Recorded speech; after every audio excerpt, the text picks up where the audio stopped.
ನಮ್ಮನ್ನ ದೂರದಿಂದ ನೋಡಿ ಅವರು ಅಲರ್ಟ್ ಆಗ್ಬೋದು.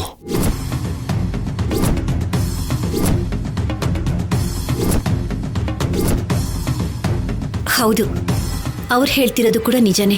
ಎಲ್ಲರೂ ಒಟ್ಟಿಗೆ ಹೊರಟೋದ್ರೆ ಕೆಲಸ ಆಗೋದಿಲ್ಲ. ಈಗ ಸುಮ್ಮನೆ ತಡ ಮಾಡಿದ್ರೆ ಅವ್ರು ಹೊರಟೋಗ್ತಾರಲ್ಲ ಬಾವಾ.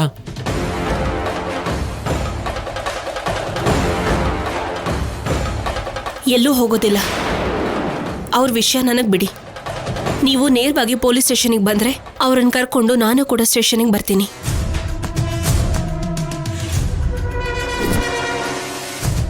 ಅಮ್ಮ, ನೀನೊಬ್ಳೇ ಹೋಗೋದು ಸೇಫ್ ಅಲ್ಲ.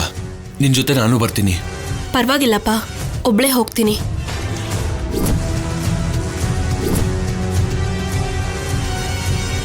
ಪೊಲೀಸ್ ಟ್ರೈನಿಂಗ್ ತಗೊಂಡಿರೋದ್ರಿಂದ ಅವಳೀಗ ಭಯ ಇಲ್ಲ ಬಿಡಿ ಬಾವ. ಅವಳು ಒಂಟಿಯಾಗಿ ಹೋದ್ರೂ ಕೆಲಸನ ಮುಗಿಸ್ತಾಳೆ. ಏನೇ ಆದ್ರೂ ಅವ್ರನ್ನ ಮಾತ್ರ ಬಿಟ್ಬಿಡ್ಬೇಡಮ್ಮ. ಹೇಗ್ ಬಿಡೋಕ್ಕಾಗುತ್ತೆ ಅಜ್ಜಿ? ಅವರನ್ನ ಕರ್ಕೊಂಡು ಬಂದು ನಿಜ ಬಾಯಿ ಬಿಡಿಸಿದ್ರೇನೆ ಅಲ್ವಾ ಆಫೀಸರ್ ಆಚೆ ಬರೋಕ್ಕಾಗೋದು. ಅವರನ್ನ ಸುಮ್ಮನೆ ಬಿಡೋದಕ್ಕೆ ಸಾಧ್ಯನೇ ಇಲ್ಲ. ನೀವೆಲ್ಲರೂ ಪೊಲೀಸ್ ಸ್ಟೇಷನಿಗೆ ಬನ್ನಿ, ನಾನು ಅವ್ರನ್ನ ಕರ್ಕೊಂಡು ಬರ್ತೀನಿ. ನೀನೊಬ್ಳೆ ಹೋದ್ರೆ ಹೇಗೆ? ನೀನ್ ಬರೋ ತನಕ ನಿನ್ಗೋಸ್ಕರ ನನ್ನ ಕೈಲಿ ಕಾಯೋದಕ್ಕಾಗಲ್ಲ. ನಾನು ನಿನ್ ಜೊತೆ ಬರ್ತೀನಿ ಕಣೆ. ಕಾಲಿಗೆ ಬಳ್ಳಿ ಸುತ್ಕೊಳ್ಳೋ ಥರ ನೀನ್ ಯಾಕೆ? ಅವಳು ಹೋಗ್ತೀನಿ ಅಂತ ಹೇಳ್ತಾ ಇದ್ದಾಳಲ್ಲ. ಇಲ್ಲ, ನಾನು ಕಲ್ಯಾಣಿ ಜೊತೆ ಹೋಗ್ತೇನೆ. ನೀವೆಲ್ಲರೂ ಸ್ಟೇಷನ್ಗೆ ಬಂದ್ಬಿಡಿ.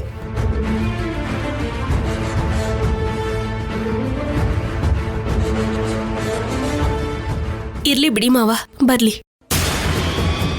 ಅವ್ರ ಕಥೆ ನಾನು ನೋಡ್ಕೋತೀನಿ. ನೀವು ಸ್ಟೇಷನ್ ಹತ್ರ ವೆಯ್ಟ್ ಮಾಡಿ. ಹುಷಾರಮ್ಮ. ಸರಿ ಅಜ್ಜಿ. ಅಮ್ಮ ಕಲ್ಯಾಣಿ, ನೀನು ಹೇಳ್ತಿರೋದನ್ನ ನೋಡಿದ್ರೆ ಅಲ್ಲಿರೋ ವ್ಯಕ್ತಿಗಳು ನಿನಗೇನು ಹಾನಿ ಮಾಡದಿರೋ ಥರ ಕಾಣಿಸ್ಬೋದು. ಆದರೆ ಏನಾದರೂ ಆಗ್ಬಿಡುತ್ತೆ ಅನ್ನೋ ಭಯದಲ್ಲಿ ಅವ್ರು ಯಾವ ಹಂತಕ್ಕೆ ಬೇಕಾದರೂ ಹೋಗ್ಬೋದು. ನೀನು ಸ್ವಲ್ಪ ಹುಷಾರಾಗಿರಮ್ಮ. ಸರಿನಪ್ಪ. ನೀನ್ ಇಲ್ಲೇ ನಿಂತ್ಕೊಂಡು ಮಾತಾಡ್ತಿದ್ರೆ ಹೇಗೆ? ಅಷ್ಟೊತ್ತಿಗೆ ಅವ್ರೇನಾದ್ರೂ ತಪ್ಪಿಸ್ಕೊಂಡ್ಬಿಟ್ರೆ ಬಾ ಹೋಗೋಣ. ಸರಿ, ನಡೀರಿ ಅತ್ತೆ. ಬಾ.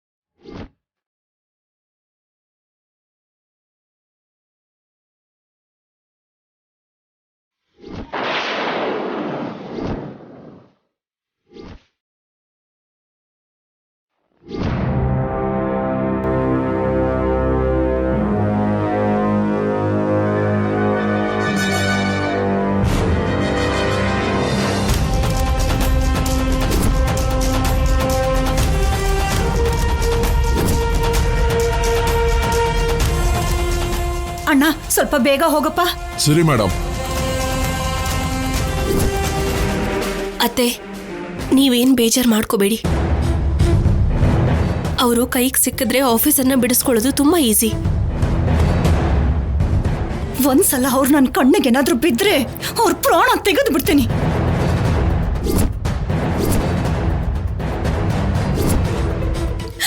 ಏನೋ ಗೊತ್ತಿರೋರಲ್ವಾ, ಸಹಾಯ ಮಾಡೋಣ ಅನ್ಕೊಂಡೆ. ಆದ್ರೆ 4 ಜನದ ಮುಂದೆ ನನ್ನ ಮಗನ್ ಮರ್ಯಾದನೆ ತೆಗೆದ್ರು. ಇದಕ್ಕೆ ಅತ್ತೆ ಹೇಳಿದ್ದು, ಏನಾದ್ರೂ ಮಾಡೋಕ್ಕೂ ಮುಂಚೆ ಸ್ವಲ್ಪ ಯೋಚನೆ ಮಾಡ್ಬೇಕಂತ. ಇದಕ್ ಮುಂಚೆ ಈ ಮಾತನ್ನ ನೀನ್ ಹೇಳಿದ್ರೆ ನನಗ್ ಕೋಪ ಬರ್ತಿತ್ತು. ಆದ್ರೆ ಇವಾಗ ಅದೇ ಸತ್ಯ ಅನ್ನಿಸ್ತಿದೆ ಕಣೆ. ನಾವು ಬೇಗ ಹೋಗಿ ಅವರನ್ನ ಹಿಡಿದ್ರೆ ಯಾವ ಸಮಸ್ಯೆನೂ ಇರಲ್ಲ ಅತ್ತೆ. ಆಫೀಸರ್ ನಿರ್ದೋಷಿಯಾಗಿ ಆಚೆ ಬರ್ತಾರೆ. ಇಲ್ಲಿ ನೋಡಪ್ಪ, ಸ್ವಲ್ಪ ಬೇಗ ಹೋಗು. ಹೋಗ್ತಿದ್ದೀನಿ ಮೇಡಮ್.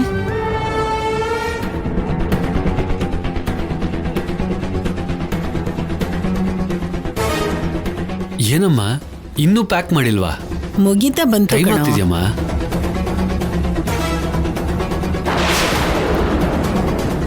ಎಲ್ಲ ಇಟ್ಟಿದ್ಯಾ? ಎಲ್ಲ ಇಟ್ಟಿದ್ದೀನಿ. ಸರಿ ಬಾ. ಅಣ್ಣ ನಿಲ್ಸಿ. ಅತ್ತೆ, ಅದೇ ಮನೆ.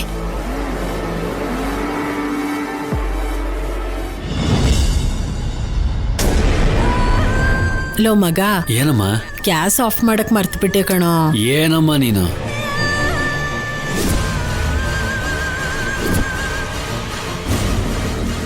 ನಡಿಯಮ್ಮ. ಆ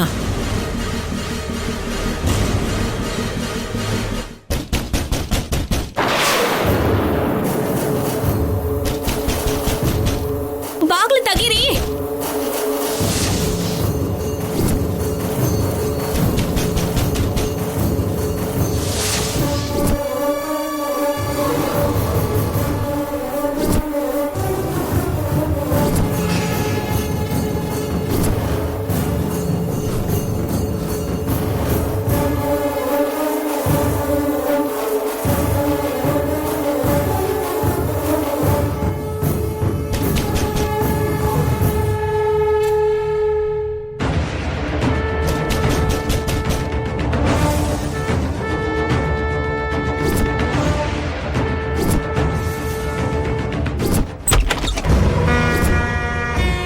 ಚಂಚಲಮ್ಮ, ಚಂಚಲಮ್ಮ, ಚಂಚಲಮ್ಮ, ನೀನ್ ಆ ರೂಮಲ್ಲಿ ನೋಡು.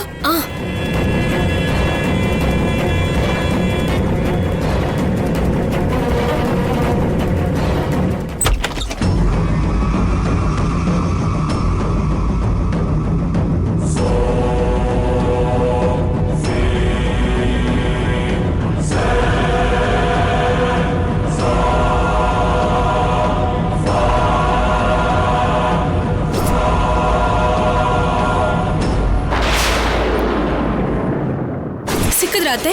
ಅಲ್ಲಿ ಯಾರೂ ಇಲ್ಲ ಕಣೆ. ನೀನ್ ಈ ಕಡೆ ಹೋಗಿ ನೋಡು.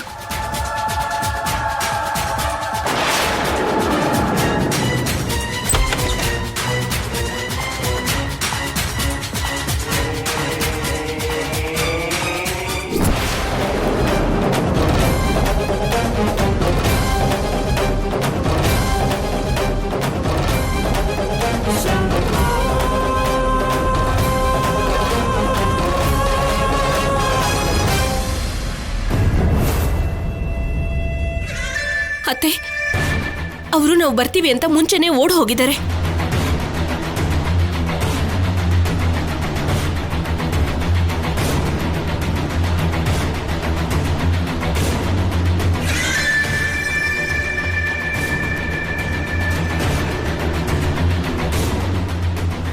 ನಿಮ್ಮನ್ನ ಊರ್ ಬಿಟ್ಟು ಹೋಗಿ ಅಂದ್ರೆ ಇನ್ನು ಮನೆ ಹತ್ರ ಏನ್ ಮಾಡ್ತಾ ಇದೀರಾ? ವಸ್ತುಗಳೆಲ್ಲ ತಗೋಬೇಕಲ್ಲಪ್ಪ. ನಿಮ್ ವಸ್ತುಗಳು ತಗೊಳ್ಳೋವರೆಗೂ ಅವ್ರು ಕಾಯ್ತಾ ಇರ್ತಾರೆ ಅನ್ಕೊಂಡಿದೀರಾ? ಮೊದ್ಲು ನೀವು ಇಲ್ಲಿಂದ ಹೊರಟೋಗಿ. ನೀವಿದ್ದೀರಾ ಅಂದ್ರೆ ತೊಂದರೆ ನಮ್ಮ ಹತ್ರ ಇದೆ ಅಂತ ಅರ್ಥ. ಇನ್ನೇನ್ ನೋಡ್ತೀರಾ? ಹೊರಡಿ.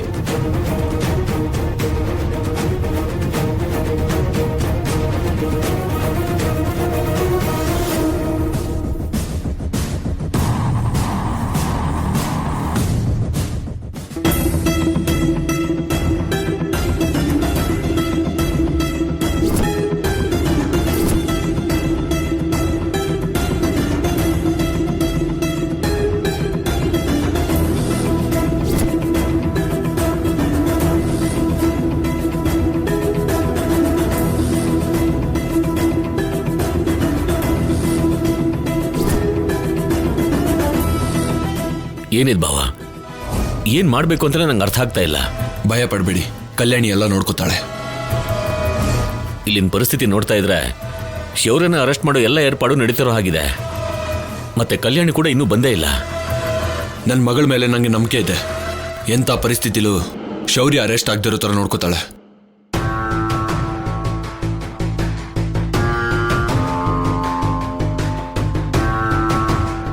ನೋಡಿ ಆಫೀಸರ್, ವಿಚಾರಣೆಯಲ್ಲಿ ನೀವು ಲಂಚ ತಗೊಂಡಿರೋದು ಸಾಬೀತಾಗಿದೆ. ನಾವು ಕೊಟ್ಟಿರ್ತಕ್ಕಂಥ ಅದೇ ನೋಟುಗಳು ನಿಮ್ಮ ಕೈಗೆ ಬರೋದಕ್ಕೆ ಹೇಗೆ ಸಾಧ್ಯ ನೀವೇ ಹೇಳಿ? ಡ್ರೈವರ್ ಜಾಬನ್ನು ಕೊಡೋದಕ್ಕೆ ರೆಕಮೆಂಡೇಶನ್ ಲೆಟರ್ ಕೊಡೋದಕ್ಕೋಸ್ಕರ ನೀವು ಲಂಚ ತಗೊಂಡಿದ್ದೀರಾ ಅಂತ ಪ್ರೂವ್ ಆಗೋಯ್ತು. ಸೊ ನಿಮ್ಮನ್ನು ನಾವು ಕಸ್ಟಡಿಗೆ ತಗೊಳ್ಳೇಬೇಕಾಗತ್ತೆ.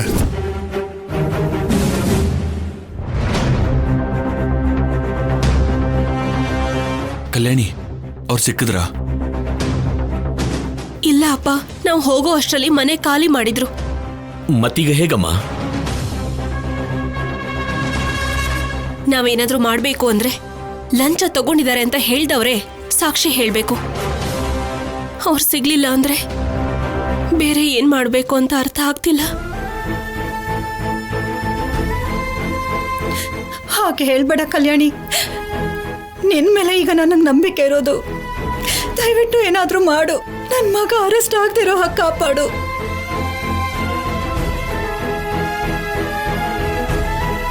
ನಾನ್ ಮಾಡಿದ ತಪ್ಪಿಗೆ ಅವನ ಶಿಕ್ಷೆ ಅನುಭವಿಸೋದನ್ನ ನೋಡ್ಕೊಂಡು ನನ್ ಕೈಲಿ ಇರಕ್ಕಾಗಲ್ಲ.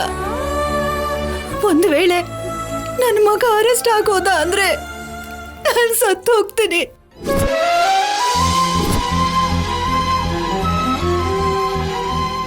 ಅತ್ತೆ ಸುಮ್ನೆ ಇರಿ, ಯಾಕೆ ಈ ತರ ಮಾತಾಡ್ತಿದ್ದೀರಾ? ಹಿಂದೆ ಮುಂದೆ ಯೋಚನೆ ಮಾಡ್ದೆ ಮಾಡೋದ್ನೆಲ್ಲ ಮಾಡ್ಬಿಟ್ಟು ಇವಾಗ ಅಳ್ತಾ ಇದ್ರೆ ಹೇಗೆ? ಸಾರಿ ಭಾವ, ಅವಳನ್ನ ಬೈಬೇಕು ಅಂತಲ್ಲ. ನೋಡಿ, ಈ ತರ ಏನಾದ್ರು ಒಂದು ಹುಚ್ಚು ಕೆಲಸ ಮಾಡಿ ಇಲ್ದಿರೋ ತಲೆನೋವನ್ನ ತರ್ತಾನೆ ಇರ್ತಾಳೆ.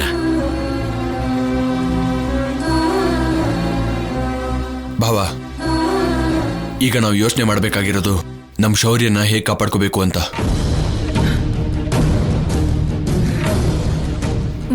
ಒಂದ್ಸಲ ನಾನು ಹೋಗಿ ಆಫೀಸರ್ ಕಾಲ್ ಹಿಡ್ಕೊಂಡು ಬೇಡ್ಕೋತೇನೆ.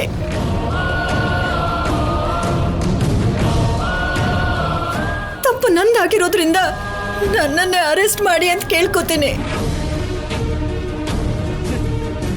ಆಫೀಸರ್ ಲಂಚ ಈಸ್ಕೊಂಡಿರೋ ಹಾಗೆ ಸಾಕ್ಷಿಗಳು ಸಿಕ್ಕಿರೋದ್ರಿಂದ ಈಗ ನಾವ್ ಯಾರೇ ಮಾತಾಡಿದ್ರು ಪ್ರಯೋಜನ ಇರೋದಿಲ್ಲ ಅತ್ತೆ.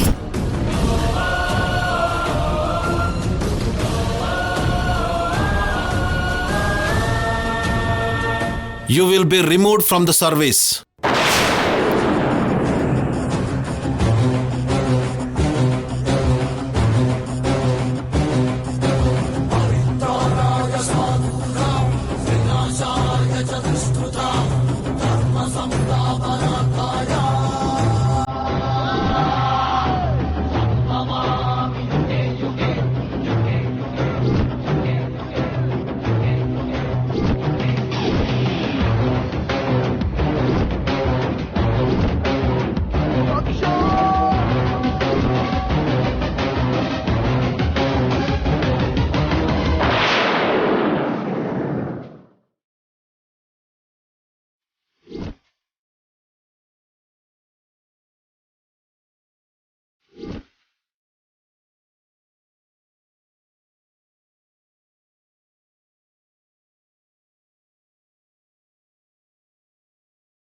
ದಾಮೋದರ್ ಅವರೇ, take him to the custody.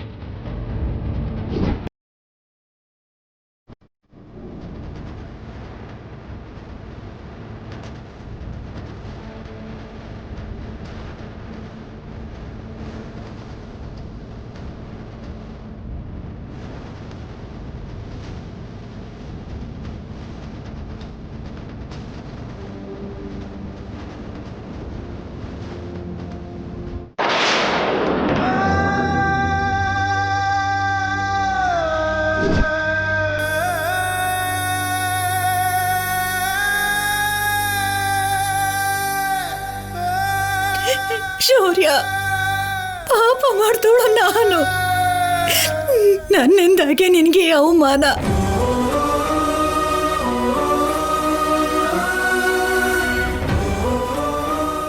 ಏನ್ ಸರ್, ಆಫೀಸರ್ ಆಗಿ ನಮ್ಮ ಶೌರ್ಯನ್ ಟ್ರ್ಯಾಕ್ ರೆಕಾರ್ಡ್ಸ್ ನೋಡಿದಿರಲ್ವಾ? ಅಂತ ವ್ಯಕ್ತಿ ಲಂಚ ತಗೊಳ್ತಾನೆ ಅಂದ್ರೆ ನೀವು ಒಂದ್ಸಲ ಯೋಚನೆ ಮಾಡಬಾರ್ದ? ಎಲ್ಲಾ ತರದ ವಿಚಾರಣೆ ನಡೆಸಿ ನಾವು ಅವರನ್ನ ಕಸ್ಟಡಿಗೆ ತಗೊಂಡಿದ್ದೀವಿ.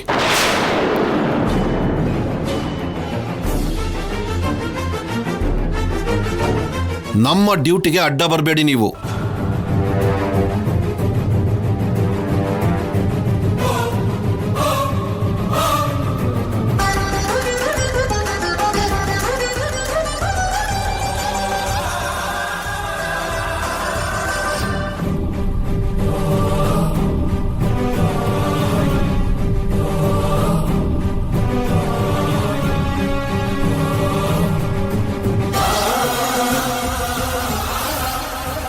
ಏನ್ ಹೇಳಿ ದಮಯಂತಿ, ಇಲ್ ನೋಡಿ ನನ್ ಮಗ ಕಷ್ಟಪಟ್ಟು ಮಿಲಿಟರಿಲಿ ಸೆಲೆಕ್ಟ್ ಆಗಿದ್ದಾನೆ.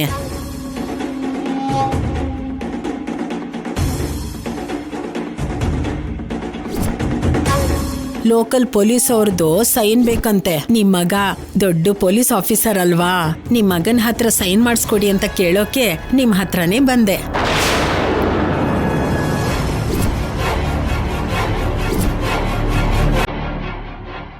ಒಂದ್ ನಿಮಿಷ ಸರ್.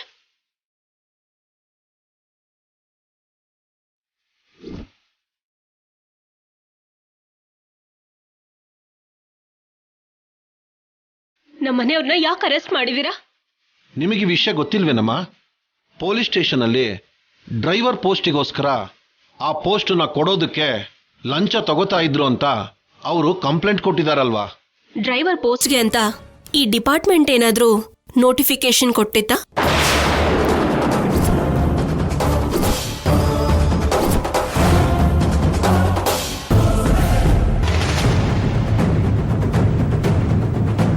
ಇಯರ್ಸ್ ಬ್ಯಾಕ್ ಫೆಬ್ರವರಿಲಿ ನೋಟಿಫಿಕೇಶನ್ ಬಂದಿದೆಯೇ ಹೊರತು ಮತ್ತೆ ಇಲ್ಲಿವರೆಗೂ ಡಿಪಾರ್ಟ್ಮೆಂಟಿಂದ ಯಾವ ತರದ ನೋಟಿಫಿಕೇಶನ್ಸ್ ಬಂದಿಲ್ಲ. ಬೇಕು ಅಂದ್ರೆ ಒಂದ್ಸಲ ಪೋರ್ಟಲ್ ಅಲ್ಲಿ ಚೆಕ್ ಮಾಡಿ ನೋಡಿ.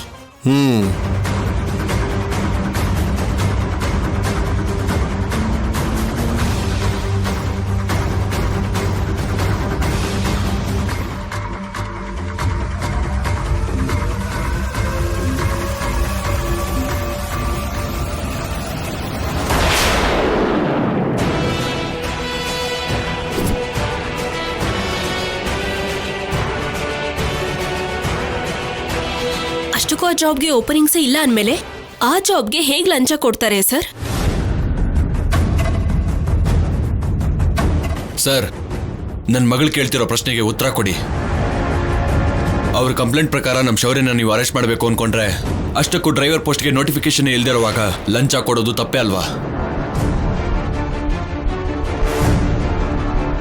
ಅವರು ಬೇಕು ಅಂತ ನನ್ನ ಗಂಡನ ಮೇಲೆ ನಿಮ್ಮ ಹತ್ರ ಕಂಪ್ಲೇಂಟ್ ಕೊಟ್ರು. ಇದು ಅವ್ರ ಮೇಲೆ ನಡೆದಿರೋ ಕುತಂತ್ರ ಅಷ್ಟೇ. ಅವರು ಯಾವ ತಪ್ಪು ಮಾಡಿಲ್ಲ ಅನ್ನೋದಕ್ಕೆ ಇನ್ನು ಯಾವ ಸಾಕ್ಷಿ ಬೇಕು?